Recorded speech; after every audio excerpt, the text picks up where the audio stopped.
So last Tuesday I came home from work, like my actual part-time job where I stand for 6 hours selling frozen yogurt to people who cannot decide between mango and plain tart, and there was a whole extra bed in my room. Not a sleeping bag, not an air mattress. A full twin bed frame with a mattress that still had the plastic wrap on it, shoved against the wall where my desk used to be. My desk, by the way, was in the hallway, just sitting there. Like it lived there now. Let me back up, I'm 17. I've had my own room since I was 9, which is when my older brother left for my dad's house and I finally got to stop sharing. That room is literally the only space in the world that is mine. I'm not being dramatic, I don't have a car. I share a bathroom with my mom and my little sister. My room is where I do homework, decompress after school, FaceTime my friends, just exist without anyone needing something from me. I painted the walls myself 2 summers ago. This dusty sage green that took me forever to pick out. I have string lights and a little shelf with my books organized the way I like them, and a lock on the door that my mom actually agreed to let me install because she understood that a 17-year-old needs privacy. That room was the one thing in my life I had control over, and I am not exaggerating when I say it kept me sane during some really rough patches. Now here's the other part of this. My cousin Daniela is 21. She's my mom's sister's daughter, and we've always been cool. Like, she was the older cousin who let me try her lip gloss at family parties and talked to me like a real person when all the other adults treated me like furniture. I genuinely liked her. She dropped out of college last year, which everyone in the family had opinions about, and she'd been living with her boyfriend up until about a month ago when things apparently fell apart. I didn't know any of this was happening because nobody told me anything. That's kind of the whole problem. So the day of the bed situation, I walked into my room and just stood there for a second, genuinely confused, like maybe I'd opened the wrong door.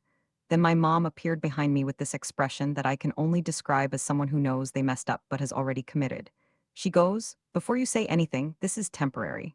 And I said, "What is this?" She explained that Daniela had been staying at a friend's place for 2 weeks, but the friend needed her room back, and Daniela had nowhere to go. And my aunt, Daniela's mom, lives in a one-bedroom apartment 3 hours away with her new husband, and there was literally no other option. My mom said she'd already talked to my aunt, and they decided together that Daniela would stay with us for a little while until she got back on her feet. I asked how long a little while was. My mom said she didn't know. I asked why Daniela couldn't sleep on the couch or in the living room or literally anywhere else. My mom said, because she's family and we're not going to make her sleep on a couch like she's homeless. And that's when I said something I probably shouldn't have. I said she basically is homeless, Mom, that's the whole point. The look on my mom's face, yeah, that was bad. I knew it was bad the second it came out. My mom didn't yell, which was almost worse. She just said, "That's an ugly thing to say about someone who's struggling," and walked away. And honestly, she wasn't wrong. That was a mean thing to say. I was angry and I said something cruel about someone who was already going through it, and I felt sick about it almost immediately. But I was also furious because nobody asked me. Not a text, not a conversation, not even a heads up. I found out about a major change to my daily life by walking into it. Daniela showed up that evening with 2 suitcases and a garbage bag full of clothes. She looked exhausted, like genuinely worn out in a way that made my chest hurt. She hugged me and said, "I'm so sorry about this. I told your mom I could just do the couch." And I believed her. I could tell she felt awkward. But that almost made it harder because now I couldn't even be mad at the right person. I couldn't be mad at Daniela because she didn't choose this either. I couldn't be fully mad at my mom because she was trying to help family. But I was still mad and that anger had nowhere to go. The first night was terrible. Daniela is a night owl. She was on her phone until 2 in the morning, and even with the brightness down, I could see the glow. She also talks in her sleep, which I did not know about her. I had a history test the next day. I got a 71 on it. The second night she asked if she could have friends over to hang out in the room, and I said no so fast I think I startled her. She laughed it off, but things got weird after that. By day 4, her stuff was everywhere. Hair products on my bookshelf, chargers plugged into my power strip, a jacket on my desk chair. Oh wait, my desk was still in the hallway, so her jacket was on my bed. I started changing clothes in the bathroom. I started whispering on the phone. I started feeling like a guest in my own space. I tried talking to my mom again on day 5. I was calmer this time. I sat at the kitchen table and I said, "Look, I understand why you did this and I don't want Daniela to be on the street, but I need to know that there's an actual plan here. A timeline, something." My mom sighed and said Daniela was looking for a job and once she saved up enough she'd get her own place. I asked what enough meant. She said she didn't know. I asked if Daniela was actually applying for jobs. My mom said, "She's going through a lot right now, give her some grace." And that's when I realized there was no plan. There was just hoping it would work itself out. I brought it up in our family group chat, which was my second mistake.